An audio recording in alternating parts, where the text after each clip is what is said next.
ನಮಸ್ಕಾರ, ಎಲ್ರಿಗೂ ಶುಭೋದಯ. ಎಲ್ಲರೂ ಕ್ಷೇಮವಾಗಿದ್ದೀರಾ ಅಂತ ಭಾವಿಸ್ತೀನಿ. ನಾನಿವತ್ತು ಕಟೀಲು ಮತ್ತು ಉಡುಪಿ ದರ್ಶನ ಮಾಡ್ತಿದ್ದೀನಿ. ನಾವು ಬಂದು ಬಸ್ಸಲ್ಲಿ ಹೋಗಿರೋದ್ರಿಂದ ನಮಗೆ ಸ್ಯಾಟರ್ಡೆ ನೈಟ್ 10:30ಗೆ ಬಸ್ ಇತ್ತು ಬ್ಯಾಂಗ್ಳೂರು ಮೆಜೆಸ್ಟಿಕ್ಕಿಂದ. ಆ್ಯಂಡ್ ಡ್ರಾಪ್ ಪಾಯಿಂಟ್ ಬಂದು ಕಟೀಲ್ ಬಸ್ ಸ್ಟಾಪ್ ಹತ್ರನೇ ದೇವಸ್ಥಾನ ಇರೋದ್ರಿಂದ ನಾವು ದೇವಸ್ಥಾನ ಹತ್ರನೇ ಪ್ರೀ ಬುಕ್ಕಿಂಗಾಗಿ ರೂಮ್ಸ್ನ ಬುಕ್ ಮಾಡ್ಕೊಂಡಿದ್ವಿ ಫ್ರೆಶ್ ಅಪ್ ಆಗೋದಕ್ಕೆ.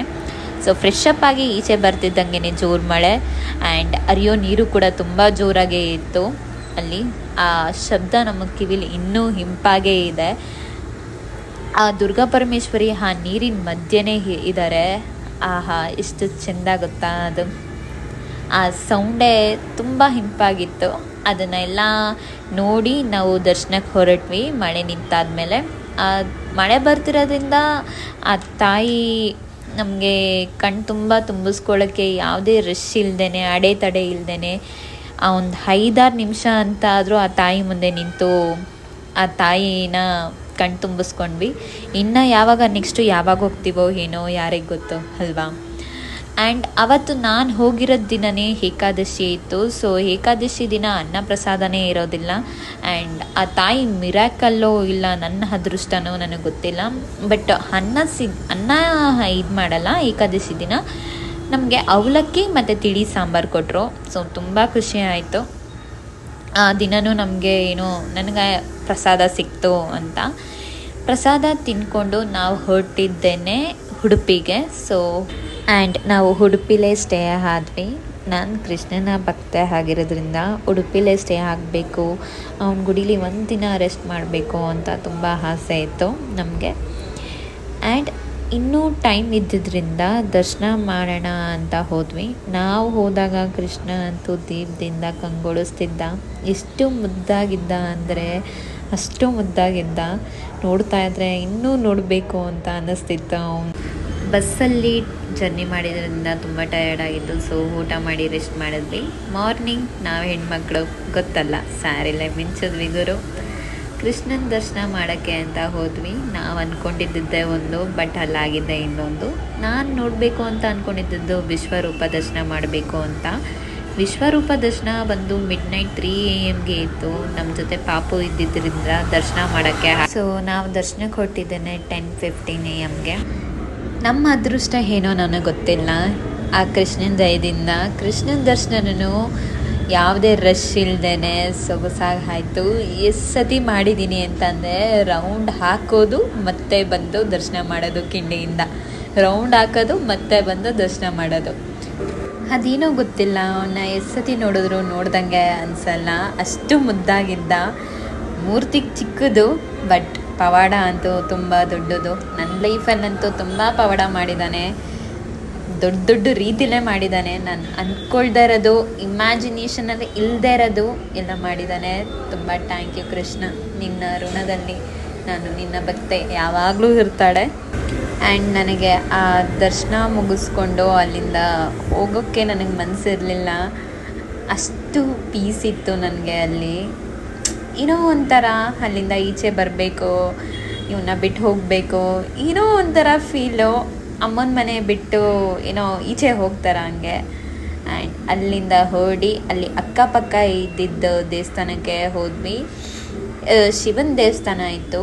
ಅದನ್ನೆಲ್ಲ ಮುಗಿಸ್ಕೊಂಡು ಮತ್ತೆ ಬಿಟ್ಟಿರೋಕ್ಕಾಗ್ದೇನೆ ಮತ್ತೆ ದೇವಸ್ಥಾನಕ್ಕೆ ಹೋದೆ. ಯಾಕೋ ಮನಸ್ಸು ತಡಿಲಿಲ್ಲ ನನಗೆ.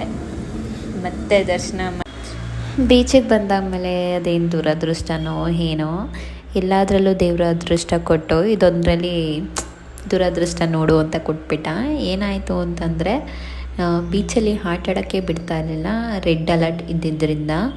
ಸೊ ನಮ್ಮ ಅಕ್ಕ ಅವ್ರ ಪಾಪು ಬಂದು ಅವನಿಗೆ ಫಸ್ಟ್ ಟೈಮು ಎಕ್ಸ್ಪೀರಿಯನ್ಸು ಬೀಚ್ ತೋರಿಸ್ಬೇಕು ಅಂತಲೇ ಮಲ್ಪೆ ಬೀಚಿಗೆ ಕರ್ಕೊಬಂದ್ವಿ. ಅಲ್ಲಿ ನೋಡಿದ್ರೆ ರೆಡ್ ಅಲರ್ಟು. ಪಾಪ ಬೇಜಾರು ಮಾಡ್ಕೋತಾನೆ ಅಂತ ಇದ್ದವ್ರದ್ದು ಪರ್ಮಿಷನ್ ತೊಗೊಂಡು ಸ್ವಲ್ಪ ಹೊತ್ತು ಆಟಾಡಿ ಫೋಟೋಸ್ ಎಲ್ಲ ತೊಗೊಂಡು ಅವ್ನ ಮಣ್ಣಲ್ಲಿ ಗೋಪುರ ಕಟ್ಟೋದು, ಚಿಪ್ ಹಾಯ್ಕೊಳ್ಳೋದು ಇದನ್ನೆಲ್ಲ ಮಾಡಿ ಅಲ್ಲಿ ಸೈಡ್ ಶಾಪಿಂಗ್ ಸ್ಟ್ರೀಟ್ ಇರುತ್ತಲ್ಲ, ಸೊ ಅಲ್ಲಿ ನಾವು ಶಾಪಿಂಗ್ಸ್ ಎಲ್ಲ ಮಾಡಿಕೊಂಡು ಮತ್ತೆ ಬಸ್ ಹಿಡಿದು ಉಡುಪಿಗೆ ಬಂದ್ವಿ. ಉಡುಪಿಗೆ ಬಂದು ಸ್ವಲ್ಪ ರೆಸ್ಟ್ ಮಾಡಿ ಆ್ಯಂಡ್ ನಮಗೆ ಬಸ್ ಇದ್ದಿದ್ದು ನೈಟ್ 10:30ಗೆ ಮತ್ತೆ ಬ್ಯಾಂಗ್ಳೂರಿಗೆ. ಸೊ ರೆಸ್ಟ್ ಮಾಡಿ ಮಧ್ಯಾಹ್ನ ಮತ್ತೆ ದೇವ್ರ ದರ್ಶನಕ್ಕೆ ಹೋದ್ವಿ. ಸಂಜೆ ಆಗಿರೋದ್ರಿಂದ ದೇವಸ್ಥಾನದಲ್ಲಿ ದೀಪದ ಅಲಂಕಾರ ನಡೀತಿತ್ತು. ಸೊ ದೀಪದಿಂದ ಮತ್ತೆ ಕೃಷ್ಣ ಕಂಗೊಳಿಸ್ತಾ ಇದ್ದ. ಇದು ನನ್ನ ತುಂಟ ಕೃಷ್ಣ ನೋಡಿದ್ರೇ ಪ್ಲಸ್ ನಾನು ಕೃಷ್ಣನ ತುಂಟಾಟನ ನೋಡ್ತಾ ಇದ್ದೆ. ಅಲ್ಲಿ ತುಂಬ ಬೇಜಾರಾಗ್ತಾಯಿತ್ತು. ಕೃಷ್ಣನ ಮತ್ತೆ ಯಾವಾಗ ಭೇಟಿ ಆಗ್ತೀನಿ, ಉಡುಪಿಯಿಂದ ಹೊರಟೋಗ್ತೀನಿ ಅಂತ. ಭೇಟಿ ಆಗೋಣ ಕೃಷ್ಣ ಅತಿ ಶೀಘ್ರದಲ್ಲೇ, ಮತ್ತೆ ಬಂದೇ ಬರ್ತೀನಿ. ನಿನ್ನ ಭಕ್ತನ ನೀನು ಮತ್ತೆ ಕರೆಸ್ಕೋತೆ ಅನ್ನೋ ನಂಬಿಕೆಲಿ ಮತ್ತೆ ಕಾಯ್ತಾ ಇರ್ತೀನಿ. ಬೇಗ ಕರೆಸ್ಕೊ ನನ್ನ.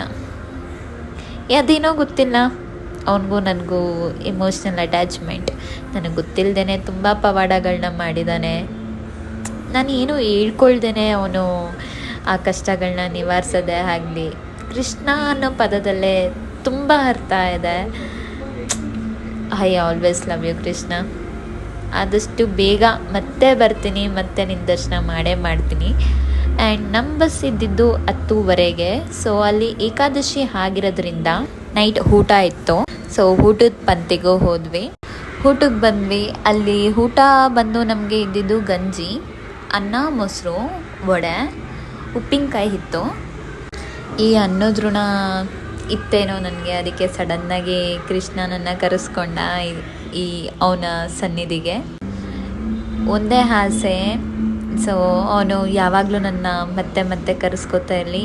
ಈ ಅನ್ನದ ಋಣ ಸದಾ ತುಂಬಿ ತುಳುಕ್ತಾ ಇರಲಿ, ಮತ್ತೆ ಸಿಗ್ತಾನೇ ಇರಲಿ ನನಗೆ.